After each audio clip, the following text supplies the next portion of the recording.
السلام علیکم ورحمۃ اللہ وبرکاتہ۔ پاکستان نے روس کی پیشکش قبول کر لی۔ پاکستان روس میں 9 نومبر کو افغانستان میں امن کے قیام کے موضوع پر علاقائی ممالک کی کانفرنس میں شرکت کرے گا۔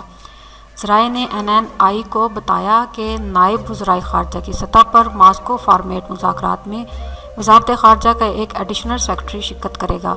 روس کی وزارت خارجہ نے کہا ہے کہ کانفرنس میں افغان حکومت اور طالبان کے نمائندے بھی شرکت کریں گے، تاہم طالبان نے کانفرنس میں شرکت سے متعلق ابھی حتمی فیصلہ نہیں کیا ہے۔ طالبان کے لیے اجلاس میں شرکت کرنا اس لیے اہم ہے کہ ان کی شرکت سے طالبان کی سیاسی حیثیت کو علاقائی سطح پر تسلیم کیا جائے گا۔ افغان حکومت کی شرکت بھی اس لیے اہم ہے کہ اس موقع پر انہیں طالبان نمائندگان کے درمیان غیر رسمی طور پر ملنے کا موقع ملے گا۔ یاد رہے کہ یہ کانفرنس ستمبر کے پہلے ہفتے میں ہونی تھی، لیکن افغان حکومت کی اس میں شرکت سے انکار کے بعد روس نے کانفرنس ملتوی کر دی تھی۔ ستمبر کی کانفرنس میں شرکت کے لیے طالبان نے باضابطہ اعلان کیا تھا۔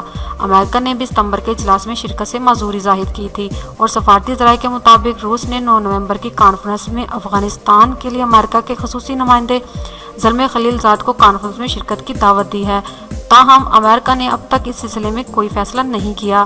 افغانستان کے مسئلے کے حل کے لیے روس نے گزشتہ سال سے سفارتی کوششیں شروع کی ہیں اور گزشتہ سال ماسکو فارمیٹ کی 2 کانفرنس منعقد کی تھی۔ 9 نومبر کی کانفرنس میں روس نے افغانستان اور پاکستان کے علاوہ ایران، بھارت اور مرکزی ایشیا کے ممالک کو دعوت دی ہے۔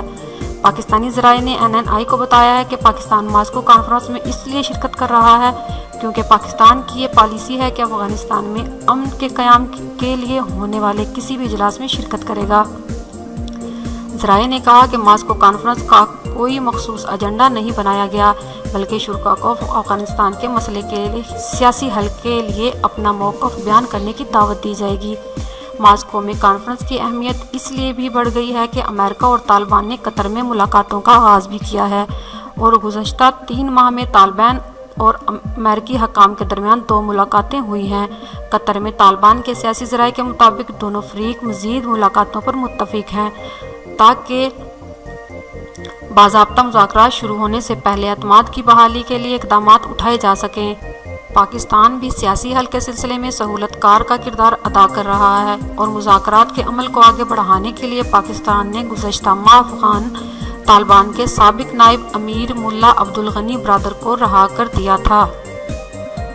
ویڈیو دیکھنے کا شکریہ۔ مزید معلوماتی اور تازہ ترین خبروں کے لیے ہمارا چینل سبسکرائب کریں اور بیل آئیکن کے بٹن پر کلک کریں تاکہ ہماری لیٹسٹ آنے والی ویڈیوز سب سے پہلے آپ کو ملیں۔ السلام علیکم۔